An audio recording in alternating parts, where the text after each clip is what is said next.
High court ತೀರ್ಪಿನ ನಂತರದಲ್ಲಿ ಮುಖ್ಯಮಂತ್ರಿಗಳ ಒಂದು ಹೇಳಿಕೆಯನ್ನು ಕೂಡ ನಾನು ಗಮನಿಸ್ತಾ ಇದ್ದೆ. ಮುಖ್ಯಮಂತ್ರಿಗಳು ತಮ್ಮ ಬಂಡತನದಿಂದ ಇನ್ನೂ ಕೂಡ ಹೊರಗೆ ಬರ್ತಾ ಇಲ್ಲ. ಬಿಜೆಪಿ ಮೇಲೆ ಆರೋಪಗಳನ್ನು ಮಾಡಿದ್ದಾರೆ. ರಾಜಭವನ ಇವತ್ತು ದುರುಪಯೋಗ ಆಗ್ತಾ ಇದೆ ಅನ್ನೋದನ್ನು ಮತ್ತೊಮ್ಮೆ ಹೇಳಿದ್ದಾರೆ.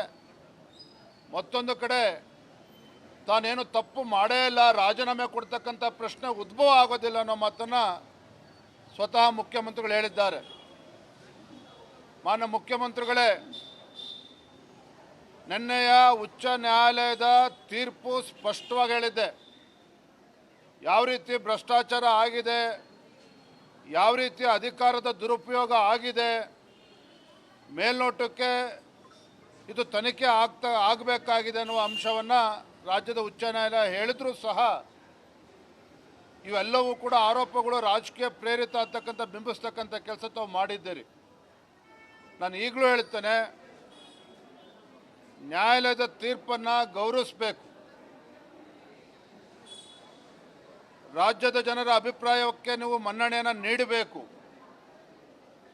ಇವತ್ತೇನು ಅನ್ಯಾಯ ಆಗಿದೆ, ಬಡವರಿಗೆ ಮೀಸಲಿಟ್ಟಿರ್ತಕ್ಕಂಥ ನಿವೇಶನಗಳು ತಮ್ಮ ಕುಟುಂಬಕ್ಕೆ ಬಂದಿರತಕ್ಕಂಥದ್ದು ಖಂಡಿತ ಇದು ಕಾನೂನಿನ ಪ್ರಕಾರ ಆಗಿಲ್ಲ, ಅಕ್ರಮ ನಡೆದಿದೆ. ಹಾಗಾಗಿ ತಮ್ಮ ಬಂಡತನವನ್ನು ಬದಿಗಿಟ್ಟು ಗೌರವವಾಗಿ ಮುಖ್ಯಮಂತ್ರಿ ಸ್ಥಾನಕ್ಕೆ ರಾಜೀನಾಮೆ ನೀಡಬೇಕು ಅನ್ನುವ ಆಗ್ರಹವನ್ನು ನಾನು ಇವತ್ತು ಮಾಡ್ತಾ ಇದ್ದೇನೆ. ಮತ್ತೊಂದು ಕಡೆ ನಿನ್ನೆ ದಿನ ಮಂಡ್ಯ ಜಿಲ್ಲೆಯ ಶ್ರೀರಂಗಪಟ್ಟಣದಲ್ಲಿ ನಮ್ಮ ಭಾರತೀಯ ಜನತಾ ಪಾರ್ಟಿಯ ಕಾರ್ಯಕರ್ತೆ ಛಾಯಾ ಏನು ಬಿಜೆಪಿಯ ಸದಸ್ಯತ್ವ ಅಭಿಯಾನ ನಡೀತಾ ಇದೆ, ಪಾಪ ಹೆಣ್ಮಗಳು ಛಾಯಾ ಸದಸ್ಯತ್ವ ಅಭಿಯಾನ ಮಾಡ್ತಕ್ಕಂಥ ಸಂದರ್ಭದಲ್ಲಿ ರಾತ್ರಿ ಏಕಾಏಕಿ ಪೊಲೀಸರು ಆ ಹೆಣ್ಮಗಳನ್ನು ಕರೆದುಕೊಂಡೋಗಿ ಪೊಲೀಸ್ ಸ್ಟೇಷನಲ್ಲಿ ಕೂರಿಸಿದ್ದಾರೆ. FIR ರಿಜಿಸ್ಟರ್ ಮಾಡ್ತೇವೆ ಅಂತೇಳಿ ಹೇಳಿದ್ದಾರೆ. ತಕ್ಷಣ ನಮ್ಮ ಕಾರ್ಯಕರ್ತರು, ಪಕ್ಷದ ಮುಖಂಡರೆಲ್ಲ ಕೂಡ ಪೊಲೀಸ್ ಸ್ಟೇಷನ್ಗೆ ಧಾವಿಸಿ ಹೋದಾಗ ಕಾರಣ ಏನು ಅಂತ ಕೇಳಿದರೆ, OTPಗಳು ಡೌನ್ಲೋಡ್ ಮಾಡ್ಕೊಳ್ತಾ ಇದ್ದಾರೆ ಅಂತೇಳಿ ಏನೇನೋ ಕಥೆಗಳು ಹೇಳ್ಕೊಂಡು ಆ ಹೆಣ್ಮಗಳನ್ನ ಪೊಲೀಸ್ ಸ್ಟೇಷನ್ ರಾತ್ರಿ 12 ಗಂಟೆ ತನಕ ಕೂರಿಸ್ಕೊಂಡು ಇವತ್ತು ದಬ್ಬಾಳಿಕೆ ಮಾಡ್ತಕ್ಕಂಥ ಕೆಲಸ ಪೊಲೀಸರು ಮಾಡಿರ್ತಕ್ಕಂಥದ್ದು. ನಾನು ಪೊಲೀಸರಿಗೆ ಸಂದರ್ಭದಲ್ಲಿ ಎಚ್ಚರಿಕೆಯನ್ನು ನೀಡೋದಕ್ಕೆ ಬಯಸ್ತೇನೆ. ರಾಜ್ಯದಲ್ಲಿ ಕಾಂಗ್ರೆಸ್ ಸರ್ಕಾರ ಅಧಿಕಾರದಲ್ಲಿದೆ ಎನ್ನುವ ಕಾರಣಕ್ಕೆ ಈ ರೀತಿ ಪದೇ ಪದೇ ಬಿಜೆಪಿ ಕಾರ್ಯಕರ್ತರ ಮೇಲೆ ದಬ್ಬಾಳಿಕೆ ಮಾಡ್ತಾ ಇರ್ತಕ್ಕಂಥದ್ದು ಅಕ್ಷಮ್ಯ ಅಪರಾಧ. ಇದೇ ರೀತಿ ದೌಲತ್ತಿನಿಂದ ಪೊಲೀಸ್ ಅಧಿಕಾರಿಗಳು ನಡ್ಕೊಂಡಿದ್ದೆ ಆದರೆ ನನ್ನನ್ನು ಸೇರಿ ಬಿಜೆಪಿ ಕಾರ್ಯಕರ್ತರು ಪೊಲೀಸ್ ಠಾಣೆಗೆ ಮುತ್ತಿಗೆ ಹಾಕ್ತಕ್ಕಂಥ ಕೆಲಸವನ್ನು ಮಾಡ್ತೇವೆ. ನಾನು ಪೊಲೀಸ್ ಹಿರಿಯ ಅಧಿಕಾರಿಗಳನ್ನು ಆಗ್ರಹವನ್ನು ಮಾಡ್ತೇನೆ, ಒತ್ತಾಯ ಮಾಡ್ತೇನೆ. ರಾಜ್ಯದಲ್ಲಿ ಈ ರೀತಿ ಪದೇ ಘಟನೆಗಳೇ ನಡೀತಾ ಇದೆ. ಬಿಜೆಪಿ ಕಾರ್ಯಕರ್ತರ ಮೇಲೆ ದಬ್ಬಾಳಿಕೆ ಮಾಡ್ತಕ್ಕಂಥದ್ದು, ವಿನಾಕಾರಣ ಇವತ್ತು FIR ರಿಜಿಸ್ಟರ್ ಮಾಡ್ತಕ್ಕಂಥದ್ದು, ಎಲ್ಲೋ ಒಂದು ಕಡೆ ಆಡಳಿತ ಪಕ್ಷಕ್ಕೆ ಖುಷಿಪಡಿಸ್ತಕ್ಕಂಥ ನಿಟ್ಟಿನಲ್ಲಿ ಅಧಿಕಾರಿಗಳೇ ನಡ್ಕೊಳ್ತಾ ಇದ್ದಾರೆ. ಇದು ಖಂಡಿತ ಅಕ್ಷಮ್ಯ ಅಪರಾಧ. ಯಾರು ಅಧಿಕಾರಿಗಳು ತಪ್ಪು ಮಾಡಿದ್ದಾರೆ ಅವರಿಗೆ ತಿಳಿ ಹೇಳ್ತಕ್ಕಂಥ, ಬುದ್ಧಿ ಹೇಳ್ತಕ್ಕಂಥ ಕೆಲಸವನ್ನು ಮಾಡಬೇಕು. ನಾನು ಮಾನ್ಯ ಗೃಹ ಸಚಿವರಲ್ಲೂ ಕೂಡ ಒತ್ತಾಯವನ್ನು ಮಾಡ್ತೇನೆ. ನಿನ್ನೆ ನಡೆದಿರ್ತಕ್ಕಂಥ ಘಟನೆ ಇದು ಸಣ್ಣ ಘಟನೆ ಅಲ್ಲ.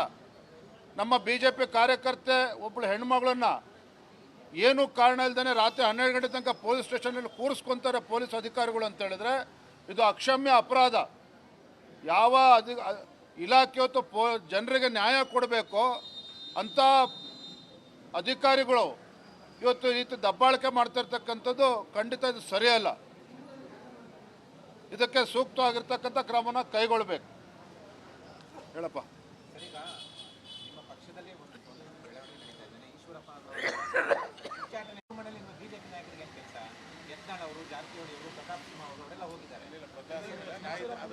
ನೋಡ್ರಿ, ಯತ್ನಾಳವರು, ಪ್ರತಾಪ್ ಸಿಂಹ ಯತ್ನಾಳವರು ಮತ್ತು ಇನ್ಯಾರು ಹೋಗಿದ್ರು ನನಗೆ ಗೊತ್ತಿಲ್ಲ. ಯಾಕೆ ಹೋಗಿದ್ರು ಅದ್ರ ಬಗ್ಗೆನೇ ಅವ್ರನ್ನೇ ಕೇಳಿ. ನಾನು ಮೊನ್ನೆ ಈಶ್ವರಪ್ಪನವರ ಮಾತುಗಳನ್ನು ಗಮನಿಸ್ತಾ ಇದ್ದೆ. ಭಾಳ ಭಾರತೀಯ ಜನತಾ ಪಾರ್ಟಿ ಬಗ್ಗೆ ಕಾಳಜಿ ಇಟ್ಕೊಂಡು ಮಾತನಾಡಿದ್ದಾರೆ ಪಾಪ ಈಶ್ವರಪ್ಪನವರು. ವಿಜಯನ ನಾಯಕತ್ವನ ಒಪ್ಪೋದಿಲ್ಲ, ನಾನು ಭಾರತೀಯ ಜನತಾ ಪಾರ್ಟಿ ಕಾರ್ಯಕರ್ತ ಅನ್ನೋ ರೀತಿಯಲ್ಲಿ ಮಾತನಾಡಿದ್ದಾರೆ. ಒಂದೇ ಸಂದರ್ಭದಲ್ಲಿ ಗೌರವಾನ್ವಿತ ಈಶ್ವರಪ್ಪನವ್ರು ನೆನಪು ಮಾಡ್ಕೊಡೋದಕ್ಕೆ ಇಷ್ಟಪಡ್ತೇನೆ. ನಾನು ಮಾತನಾಡಬಾರ್ದು ಅಂದ್ಕೊಂಡಿದ್ದೆ. ಯಾವ ಈಶ್ವರಪ್ಪನವರು ಪಕ್ಷ ವಿರೋಧಿ ಚಟುವಟಿಕೆಯಿಂದ ಭಾರತೀಯ ಜನತಾ ಪಾರ್ಟಿಯಿಂದ ಉಚ್ಚಾಟನೆಗೊಂಡಿದ್ದಾರೆ, ಯಾವ ಈಶ್ವರಪ್ಪನವರು ಲೋಕಸಭಾ ಚುನಾವಣೆ ನಡೀತಕ್ಕಂಥ ಸಂದರ್ಭದಲ್ಲಿ ನರೇಂದ್ರ ಮೋದಿಜಿಯವರ ಕೈ ಬಲಪಡಿಸ್ತೇನೆ ಅಂತೇಳಿ ಶಿವಮೊಗ್ಗ ಲೋಕಸಭಾ ಕ್ಷೇತ್ರದಲ್ಲಿ ಸ್ವತಂತ್ರವಾಗಿ ಸ್ಪರ್ಧೆ ಮಾಡಿ ಠೇವಣಿಯನ್ನು ಕಳೆದುಕೊಂಡಿದ್ದಾರೆ ಪಾಪ ಈಶ್ವರಪ್ಪನವರು.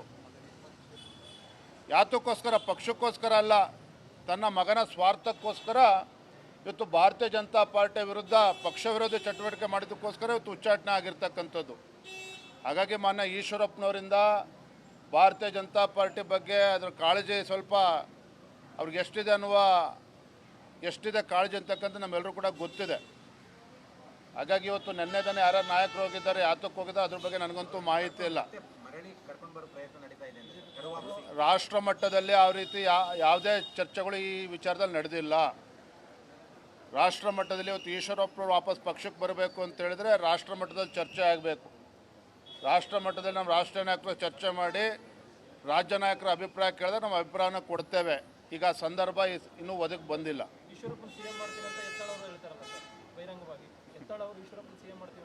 ಯಾರ್ಯಾರು ಹಣ ಬರದಲ್ಲಿ ಏನೇನಾಗಿ ಬರೆದಿದ್ದು ಅದು ಆಗಲಿ. ಆದರೆ ನಂಗೆ ನೋವಿರ್ತಕ್ಕಂಥ ಸಂಗತಿ, ಒಬ್ಬ ಹಿರಿಯ ನಾಯಕರು ಈಶ್ವರಪ್ಪನವರು ಶಿವಮೊಗ್ಗದಲ್ಲಿ ಪಾಪ ಠೇವಣಿನೂ ಕೂಡ ತೆಗೆದುಕೊಳ್ಳೋಕ್ಕಾಗಲಿಲ್ಲಲ್ಲ ಅನ್ನೋ ನೋವು ನನಗೂ ಕೂಡ ಕಾಡ್ತಾ ಇದೆ. ಅಂಥ ಒಬ್ಬ ಹಿರಿಯ ನಾಯಕರಿಗಿಂತ ಪರಿಸ್ಥಿತಿ ದುಸ್ಥಿತಿ ಬರಬಾರ್ದಿತ್ತು. ಹಾಗಾಗಿ ಇಷ್ಟು ಮಾತ್ರ ಹೇಳ್ತಾನೆ, ಅವರು ಪಕ್ಷದಿಂದ ಉಚ್ಚಾಟನೆ ಆಗಿದ್ದರೂ ಸಹ ಇವತ್ತು ಪಕ್ಷದ ಬಗ್ಗೆ BJP ಬಗ್ಗೆ ಕಾಳಜಿ ಇಟ್ಕೊಂಡಿದ್ದಾರೆ, ಸಂತೋಷ. ಇಷ್ಟು ಮಾತ್ರ ಸಂದರ್ಭನ ಹೇಳ್ತೇನೆ.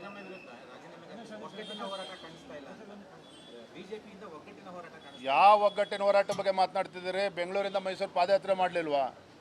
BJP ಎಲ್ಲ ನಾಯಕರು ಒಗ್ಗಟ್ಟಾಗಿ ಬೆಂಗಳೂರಿಂದ ಮೈಸೂರಿಗೆ ಪಾದಯಾತ್ರೆ ಮಾಡಿರ್ತಕ್ಕಂಥ ಪರಿಣಾಮವಾಗಿ ಇವತ್ತು ರಾಜ್ಯಪಾಲರು ಸ್ಯಾಂಕ್ಷನನ್ನು ನೀಡಿರ್ತಕ್ಕಂಥದ್ದು, ಈಗ ರಾಜ್ಯದ ಉಚ್ಚ ನ್ಯಾಯಾಲಯ ಕೂಡ ಎತ್ತಿಡ್ದಿರ್ತಕ್ಕಂಥದ್ದು ಒಪ್ಕೊಳ್ತಾನೆ.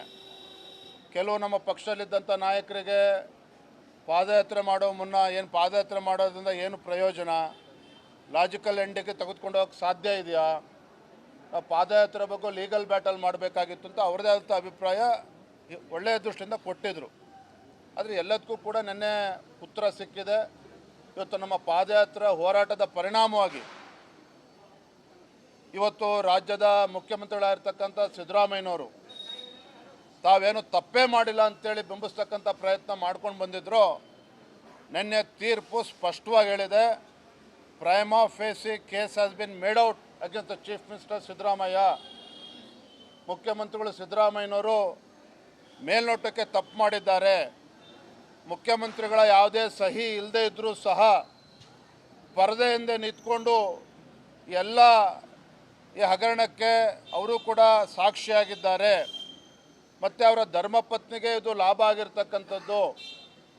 ಎಲ್ಲಿ 3 ಎಕರೆಗಿಂತ ಹೆಚ್ಚು ಜಮೀನು ಕಳೆದುಕೊಂಡಿದ್ರು, 40-60 ಸೆಟ್ 2 ನಿವೇಶನ ಸಿಗಬೇಕಾಗಿತ್ತು, ಅಂಥ ಕಡೆ 14 ನಿವೇಶನಗಳು ಸಿಕ್ಕಿದೆ. ಇದು ಕಾನೂನು ಬಾಹಿರ ಅಂತೇಳಿ ಸ್ವತಃ ರಾಜ್ಯದ ಉಚ್ಚ ನ್ಯಾಯಾಲಯ ಹೇಳಿದರೂ ಸಹ ತಾನು ಏನೂ ತಪ್ಪು ಮಾಡಿಲ್ಲ ಅಂತೇಳಿ ಬೆಂಬಲಿಸ್ಕೊಳ್ತಾ ಇರ್ತಕ್ಕಂಥದ್ದು ಇದು ಬಂಡತನದ ಪರಮಾವಧಿ. ನಾನು ನೆನ್ನೆ ದಿನ ಅವ್ರ ಕಾರ್ಯಕ್ರಮವನ್ನು ಕೂಡ ಗಮನಿಸ್ತಾ ಇದ್ದೆ. ಪಕ್ಕದಲ್ಲೇ ಕೂತಿದ್ದಂಥ ಗೌರವಾನ್ವಿತ ಉಪಮುಖ್ಯಮಂತ್ರಿಗಳು ಬಹಳ ಗಾಂಭೀರ್ಯವಾಗಿ ಕೂತಿದ್ರು. ಒಂದು ಕಡೆ ಸಿದ್ದರಾಮಯ್ಯನವ್ರು ಹೇಳ್ತಾರೆ, ಯಾವುದೇ ಕಾರಣಕ್ಕೂ ನಾನು ಮುಖ್ಯಮಂತ್ರಿ ಸ್ಥಾನಕ್ಕೆ ರಾಜೀನಾಮೆ ಕೊಡೋದಿಲ್ಲ ಅಂತೇಳಿ.